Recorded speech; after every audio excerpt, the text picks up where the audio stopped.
2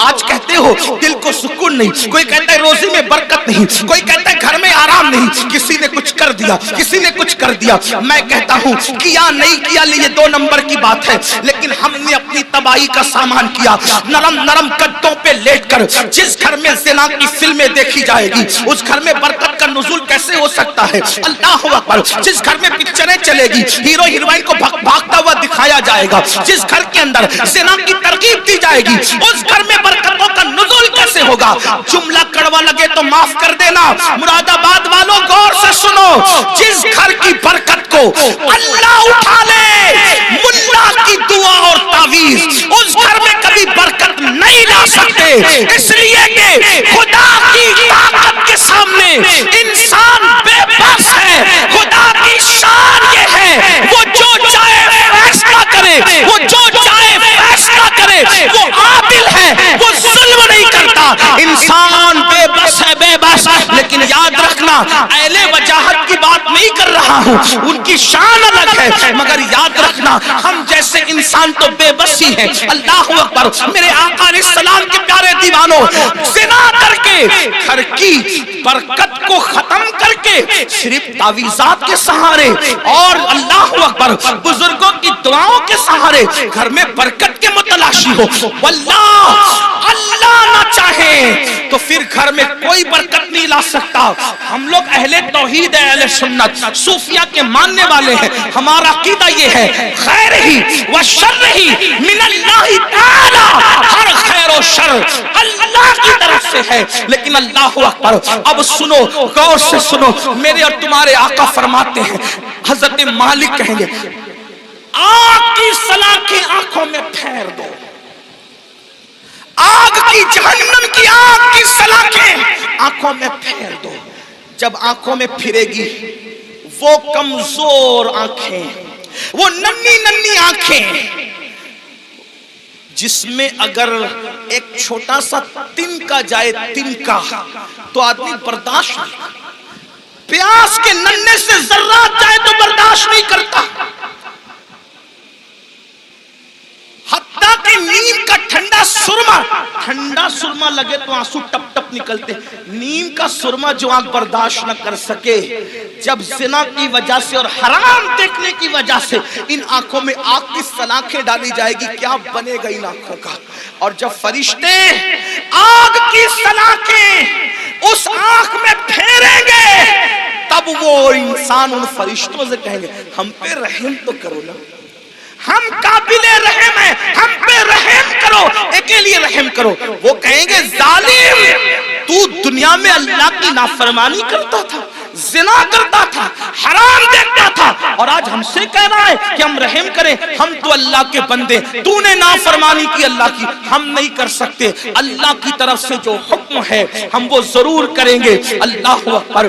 یہ ہے زانیوں کے حوالے سے، یہ تو میں نے اختصار کے ساتھ ایک حدیث پڑھی، میں اپنے جوانوں سے کہتا ہوں آج زنا افیئر کے نام پر بڑھ رہا ہے، میرے بھائیو اس طرف نہ جاؤ، بلکہ نکاح کو اتنا سستا کرو کہ زنا کرنا مشکل ہو جائے، نکاح کو اتنا آسان کرو زنا کرنا مشکل ہو جائے۔ بڑی معذرت کے ساتھ ظالم معاشرے نے نکاح کو اتنا مشکل کر دیا ہے کہ اب لوگ زنا کو آسان سمجھنے لگے ہیں۔ نہیں، جس معاشرے میں زنا ہوگا اس معاشرے میں بیماریاں ہوگی، جس معاشرے میں زنا ہوگا اس معاشرے کے اندر بے برکتی ہوگی، جس معاشرے میں زنا ہوگا اس معاشرے میں تباہی ہوگی، جہاں گناہ ہے وہاں فنا ہے۔ اور ایک بات بھی عرض کر دوں، جو زنا کرتے ہیں اللہ ان کے یہاں عیبی اولاد پیدا کر، عیبی اولاد ان کے گھروں میں۔ اب کسی گھر میں عیبی اولاد دیکھو تو قیاس مت لگا لینا کہ اس نے زنا ہی کیا ہوگا، ایسا نہیں۔ کچھ لوگوں کو بطور سزا عیبی اولاد دی جاتی ہے اور کچھ لوگوں کو بطور امتحان عیبی اولاد دی جاتی ہے۔ کسی کا امتحان بھی ہو سکتا ہے، جیسے حضرت ایوب علیہ السلام کا امتحان ہوا، اللہ والوں کا امتحان ہوا۔ تو میرے بھائیوں زنا کی طرف نہ جاؤ اور نکاح کرو، اور نکاح جلدی کرو۔ اپنے جوانوں سے کہتا ہوں اگر گھر والے نکاح کرنے میں تاخیر کرے تو نوجوانوں کو یہ گھر میں عرضی رکھنے کا حق ہے کہ میری شادی کر دو، لیکن حرام کی طرف نہ جاؤ۔ اور آخری میں بات سمیٹتے ہوئے عرض کروں، اگر ایسا نہیں کیا تو زنا وہ بدترین فعل ہے میرے بھائی، نسلوں تک اس کی سزا ملتی رہے گی۔ روزی میں برکت نہیں ہو سکتی، روزی میں کبھی برکت نہیں ہو سکتی، چہرے کا نور اٹھا لیا جائے گا، عمر گھٹا دی جائے گی، کہیں پناہ نہیں ملے گی۔ جنہوں نے جوانیوں میں زنا کیا ہے، بڑھاپا اس قدر ان کا دردناک ہے، وہ بستر میں منہ چھپا چھپا کر روتے ہیں، لیکن ان کو موت نہیں آتی، وہ موت مانگتے ہیں، ان کو موت نہیں آتی۔ جوانی میں پاپ کرنے والے، جوانی میں آوارگی کرنے والے، جوانی میں عیاشی کرنے والے، جوانی میں عیش کرنے والے دردناک زندگی گزارتے ہیں، کوئی پوچھنے والا نہیں رہتا، اس لیے کہ جس کی طرف سے خدا کی نظر رحمت پھر جاتی ہے ان کا کوئی پرسان حال نہیں۔ اس لیے میرے بھائیوں، آج سے پہلے اگر گندی فلم دیکھی ہو، آج سے پہلے کوئی زنا کا کام کیا ہو، آج سے پہلے کسی لڑکی سے ناجائز تعلقات رکھا ہو، آج سے پہلے کسی لڑکی کو پاپ کی نظر سے دیکھا ہو، آج کی اس محفل میں سچی توبہ کر لو، کیونکہ توبہ کا دروازہ کھلا ہوا ہے، اور آج ہی کھلا ہے۔ جس دن مر جاؤ گے، روح کا جس رشتہ جسم سے ٹوٹ جائے گا، توبہ کا دروازہ ہمارے لیے بند ہو جائے گا۔ اللہ اللہ، ایک بزرگ مجذوب تھے، وہ بستی میں لوگوں سے کہتے تھے، لوگوں اللہ سے صلح کر لو، لوگوں اللہ سے صلح کر لو، لوگوں اللہ سے صلح کر لو۔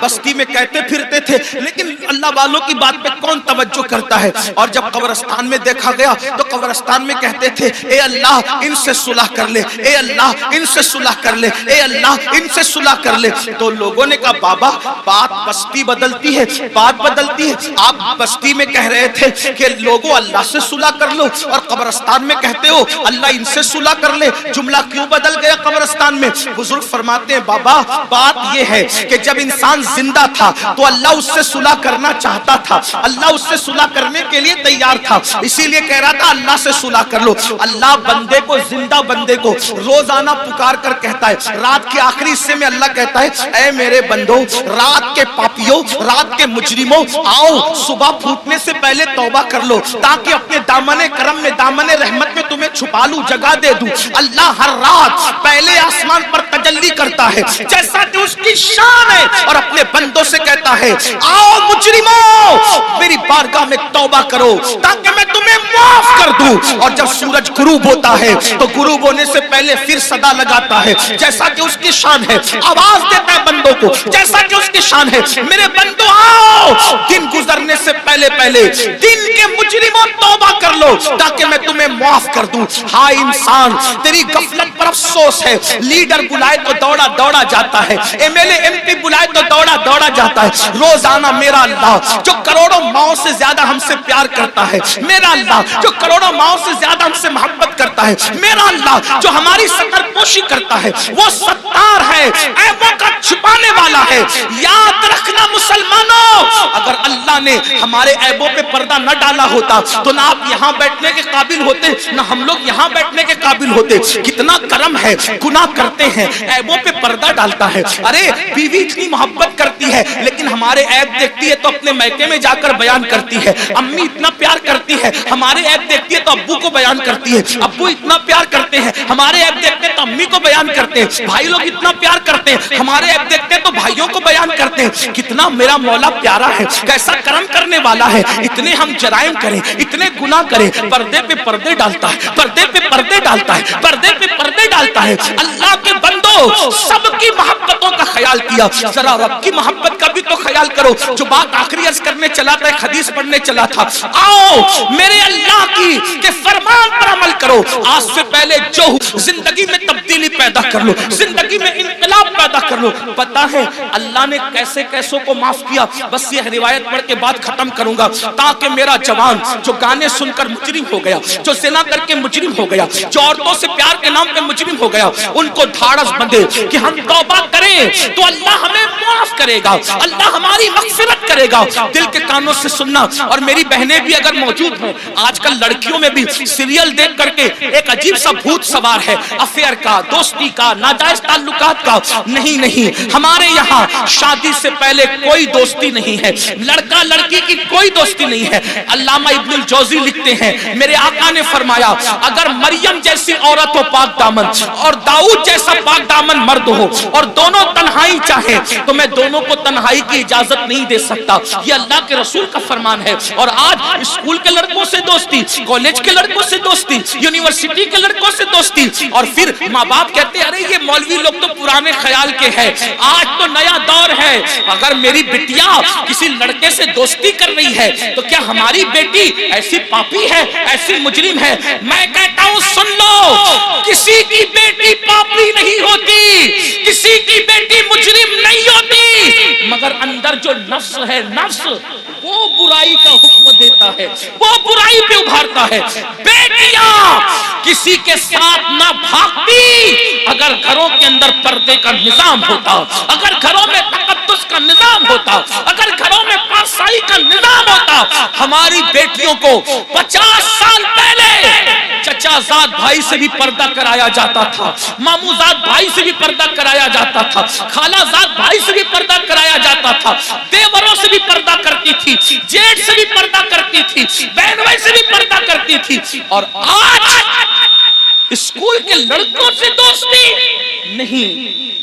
کسی کو برا لگتا ہے، ہزار بار برا لگے، ہمارا مذہب یہی ہے اور یہی ہے۔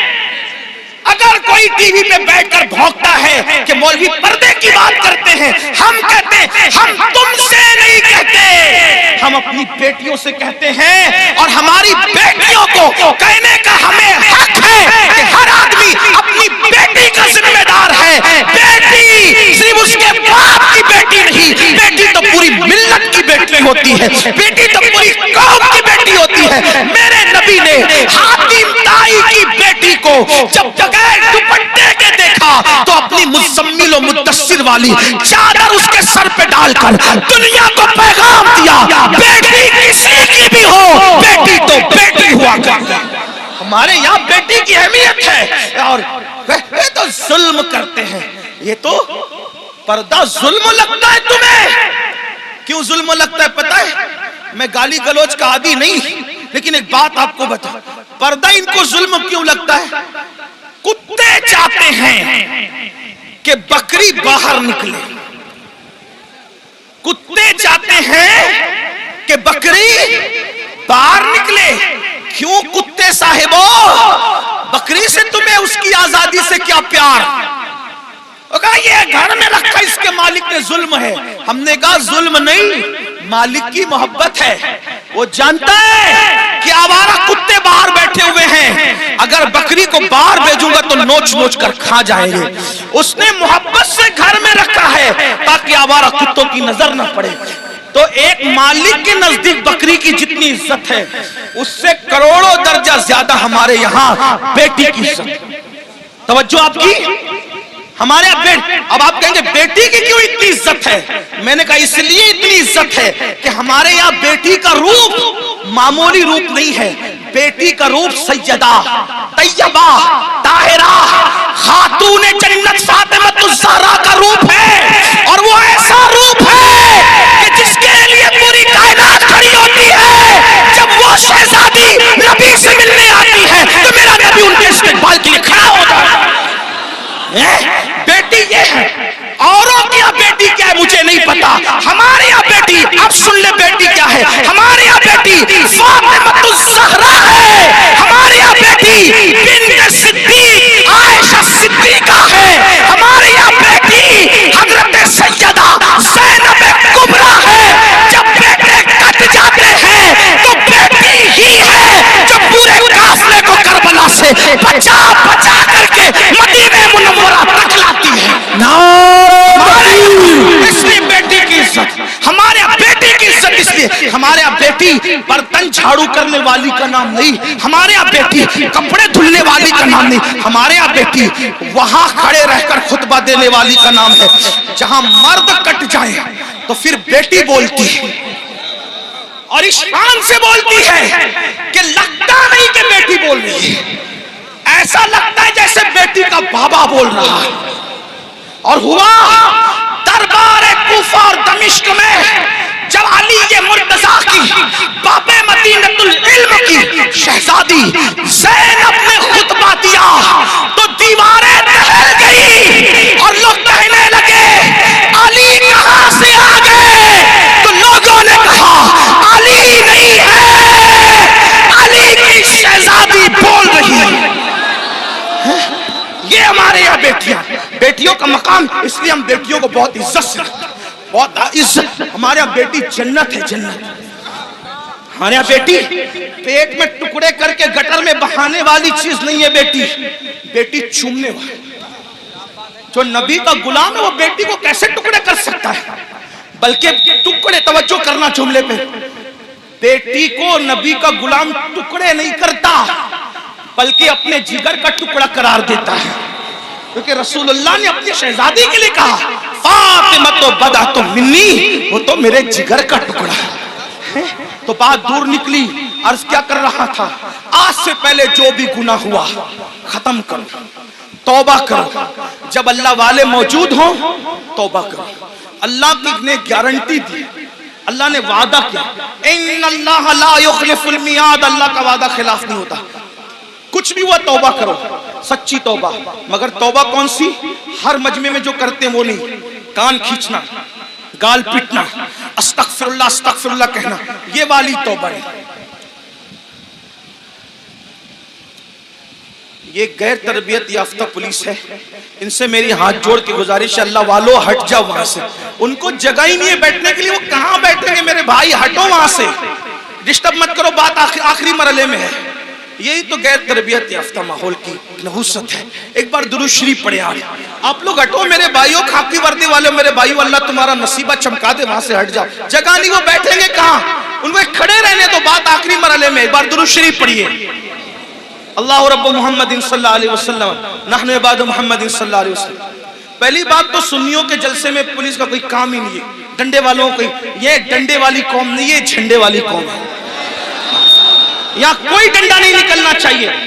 ہاں، اور اگر لوگ ہمیں کچلتے ہیں تو ہم ان سے محبت سے کہتے ہیں نہ کچلو، ہم کچلنے کی چیز نہیں ہے۔ میاں کو کچلا، مجھے کچلا، ناخن لگا دیا، یہ بھی آپ کی محبت کی نشانی لے کے جائیں گے۔ ہاں، ناخن، اچھا معاف کیجئے، میں سمجھ رہا تھا میرے سر حضرت فرما رہے خاکساران حق ہے، یہ میرے مجاہد ملت کی ٹیم، مجھے ایسا لگا پولیس والے، لیکن وہ میں سوچا تھا اتنی بدنظمی کیوں کر رہے ہیں میرے بھائیوں، یہ غوث پاک کی محفل ہے، غوث پاک کی محفل جو سجتی تھی، یہ اس کا بچا ہوا حصہ، یہ ان کی خیرات ہے، اپنا کوئی کمال نہیں، جلسے والوں کوئی کمال نہیں، یہ غوث پاک جس کو بلاتے اس محفل میں وہ آتا ہے۔ یہاں ڈنڈے کا استعمال نہیں ہونا چاہیے، وہ خاکساران حق کو میں سلام کرتا ہوں، مجھے ایسا لگا کہ پولیس والے، لیکن بہرحال ان کو بھی سلام، ان کی اللہ انہیں برکتیں دے، لیکن تھوڑا سا وہ بھی دماغ سے کام لے، ان کو جگہ نہیں بیٹھنے کے لیے، کہاں بیٹھے گا انسان، اسٹیج پہ جگہ نہیں، لوگ کھڑے ہوئے ہیں، ہم ان کو ابھی بیٹھنے کے لیے کہتے ہیں، ان پہ ظلم نہیں ہوگا، کیسے کہ ان کو بیٹھنے کیونکہ جگہ نہیں ہے۔ یہ تو حضرت اختر میاں رحمۃ اللہ تعالیٰ علیہ پر رسول اللہ کی خاص نگاہ ہے، ان کے مرشد حضور سرکار کلام کی خاص نگاہ ہے کہ ان کی محفل میں اتنے لوگ جمع ہو گئے، ورنہ آج کس کے لیے کون آتا ہے۔ تو بات آخری کر رہا تھا، اس کو سن لے، بات ختم۔ ایک بار درود شریف بلند آواز سے، اللہ رب محمد صلی اللہ علیہ وسلم نحن عباد محمد صلی اللہ علیہ وسلم صلاۃ و سلام علیکم۔ آخری بات، کچھ بھی کیا توبہ کر، وہ والی نہیں، کان کھینچنا، گال پیٹنا، استغفر اللہ، وہ والی۔ کون سی توبہ؟ جیسے بکری کے تھن سے دودھ نکلے اور دوبارہ اسی سوراخ سے تھن میں نہ جائے، ایسی گناہ سے نکلو، پھر ادھر کا رخ مت کرو، پھر مت پلٹ کر جاؤ اس طرف، یہ توبہ۔ ایسی توبہ کرنے والوں کے ساتھ جنت کی ضمانت ہے، جنت کی بشارت ہے، سدھر جاؤ۔ تو بستی میں بات کر رہا تھا، بیچ میں نکل آئی کہ جب تک وہ زندہ تھے، بزرگ کہتے ہیں کہ اللہ ان کو معاف کرنے کے لیے تیار تھا، معافی مانگ لو میں معاف کر دوں گا، انہوں نے توبہ نہیں کی، اب مر گئے اور عذاب میں گرفتار ہو گئے، تو میں کہتا ہوں یہ اللہ ان سے صلح کر لے، اللہ ان سے صلح کر لے، لیکن اب جب عذاب میں گرفتار ہو گئے تو اب اللہ ان سے صلح کرنے کو تیار، یہ اللہ سے صلح کرنا چاہتے لیکن اللہ ان سے صلح کرنے تیار، اس لیے مرنے سے پہلے توبہ کر لو۔ جو حدیث پڑھنا ہے وہ یہ حدیث مختصر سے وقت میں پڑھتا ہوں، میرے وقت میں جو میں نے 1 گھنٹہ متعین کیا تھا، 10 منٹ کا ٹائم رہ گیا، اس میں بات پوری کر لوں۔ حدیث پاک کا مفہوم ہے، کئی کتابوں کے اندر یہ حدیث ہے جس کو فقیہ ابو اللہ سمرقندی نے لکھا، علامہ ابن الجوزی نے لکھا، میں وہاں سے بطور مفہوم پڑھ رہا ہوں۔ سیدنا فاروق اعظم ایک مرتبہ رسول اللہ صلی اللہ علیہ وآلہ وسلم کے دربار میں آ رہے تھے، حاضری دے رہے تھے۔ دروازے پہ کیا دیکھا؟ ایک جوان ہے، خوبصورت جوان، جو خاک اٹھاتا ہے اپنے سر پہ ڈالتا ہے، خاک اٹھاتا ہے اپنے سر پہ ڈالتا ہے، روتا ہے، بلکتا ہے، آہیں بھرتا ہے۔ فاروق اعظم نے فرمایا رسول اللہ کی چوکھٹ پر یہ کام تم کر رہے ہو؟ خاک اٹھا کے سر پہ ڈالتے ہو، روتے ہو، بلکتے ہو، آہیں بھرتے ہو، بات کیا ہے؟ تو فاروق اعظم سے اس جوان نے کہا اے میرے بھائی عمر، آقا کی بارگاہ میں حاضری دینا چاہتا ہوں لیکن ہمت نہیں ہے، حوصلہ نہیں ہے حاضری دینے کا، اس لیے میں یہ چاہتا ہوں کہ آپ اجازت لے لیں، آپ حضور سے عرض کر دیں کہ حضور مجھے اذن حضوری عطا کر دیں، حاضری کی اجازت عطا کر دیں تاکہ میں رسول اللہ کی بارگاہ میں حاضر ہو جاؤں۔ تو آقا علیہ السلام سے فاروق اعظم نے عرض کی آقا میرے ماں باپ آپ پہ قربان یا رسول اللہ، ایک جوان ہے چوکھٹ پہ بیٹھا ہے، سر پہ خاک ڈال رہا ہے آقا، اور وہ آپ کی بارگاہ میں حاضری دینا چاہتا ہے یا رسول اللہ، اگر آپ اجازت دے دیں تو وہ حاضر ہو جائیں۔ وہ جوان آ گیا، اب دھیان سے سننا، غور سے سننا، وہ جوان آیا، آنکھیں جھکی ہوئی تھی، آنکھوں سے آنسو بہ رہے تھے، مسلسل ٹپ ٹپ آنسو ٹپک رہے تھے، ندامت اور شرمندگی چہرے سے ظاہر تھی، سر جھکا ہوا تھا۔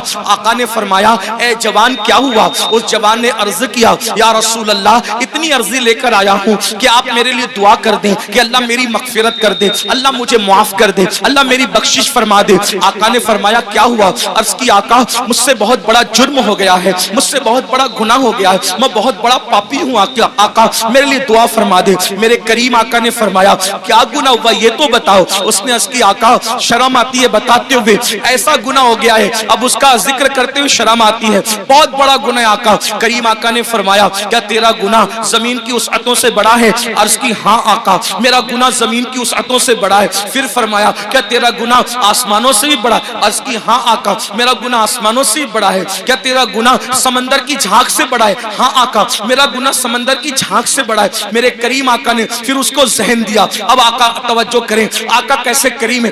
آقا فرماتے ہیں کیا تیرا گناہ اللہ کی رحمت سے بھی بڑا ہے؟ تیرا گناہ اللہ کی رحمت سے بڑا ہے۔ اس نے سر جھکایا، خوب رویا اور روتے ہوئے کہا نہیں آقا میرا گناہ اللہ کی رحمت سے بڑا کبھی نہیں ہو سکتا، اللہ کی رحمت بہت بڑی ہے۔ اس وقت میرے کریم آقا نے فرمایا بتا کیا ہوا؟ اب وہ جوان کہتا ہے میں پھر معذرت چاہتے ہوئے حیا کے پردے میں تھوڑا سا کھل کر کے تاکہ سب کو بات سمجھ میں آئے، اس جوان نے کہا آقا بات اتنی ہے کہ میرے نفس نے مجھ پر غلبہ کیا اور میں جو ہے نفس کا غلام بن کر میں نے یہ کرتا تھا کہ میں جب بھی کوئی مر جاتا انتقال کر جاتا تو میں لوگوں کے کفن چراتا تھا، میں لوگوں کے کفن چوری کرتا تھا۔ اس زمانے میں کپڑا ہاتھ سے بنا جاتا تھا، کپڑوں کا کی قلت تھی تو لوگ کفن بھی چراتے تھے۔ آج شاید یہ گناہ دنیا میں نہیں ہوگا کفن چوری کا، کیونکہ کپڑا اتنا سستا ہو گیا، اتنی وافر مقدار میں ہو گیا کہ لوگ کوئی کفن وفن نہیں چراتے ہوں گے۔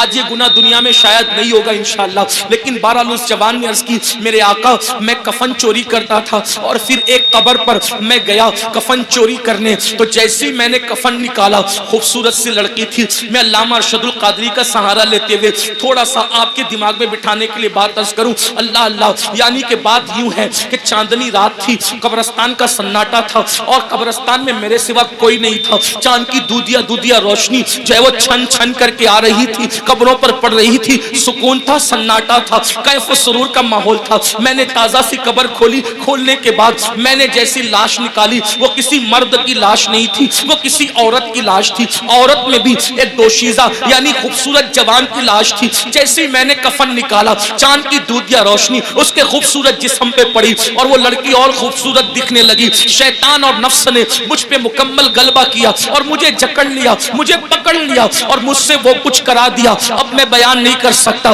یعنی کیا کرایا؟ اس نے مردہ لڑکی کے ساتھ قبرستان کے اندر زنا کیا۔ اس جوان نے مردہ لڑکی کے ساتھ قبرستان میں زنا کیا اور اس کے بعد جب وہ کہتا ہے آقا جب میں بدکاری کر چکا تو میں نے دیکھا وہ لڑکی کھڑی ہو گئی اور کھڑی ہو کر کہتی ہے بدبخت تو نے مجھے ناپاک کر دیا، ان مردوں کے درمیان کیا منہ لے کر میں رہوں گی، کیا منہ لے کر رہوں گی؟ تو نے مجھے ناپاک کیا، تو نے مجھے ناپاک کیا، خدا تجھے کبھی معاف نہ کرے، خدا تجھے